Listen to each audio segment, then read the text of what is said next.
దేవుని నామమునకు స్తుతి కలుగును గాక. హల్లెలూయా, హల్లెలూయా.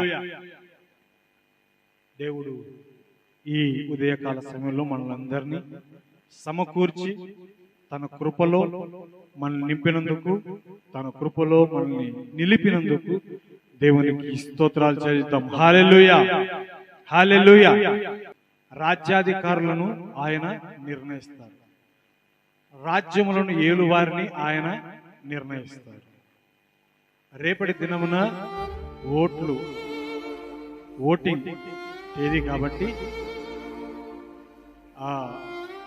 మనం ఎవరికి ఓటు వేయాలి అనేటువంటి దాంట్లో ఉండొచ్చేమో అనేకులు. ఒకటి చెప్పొచ్చేది ఏంటంటే, మణిపూర్ సంఘటన మనందరికీ తెలుసు, ఇప్పటికీ జరుగుతూ ఉన్నాయి. మణిపూర్లో ఏం జరుగుతుంది, ఎలా జరుగుతుందని అందరికీ తెలుసు.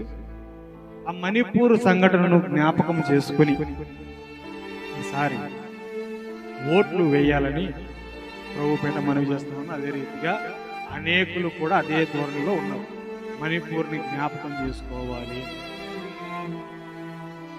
దేశమంతటికి ఒక పక్క ఉన్నటువంటి ఆ మణిపూర్ ఘటన పునాది లాంటిది అని అనేకులు చెప్తా ఉన్నారు.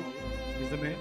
రాబో దినాల్లో రేపు ఓటు అయిపోయిన తర్వాత, 4వ తారీఖు లెక్కలు అయిపోయిన తర్వాత ఏం జరుగుతుందో అది దేవుని చిత్తమై ఉన్నది.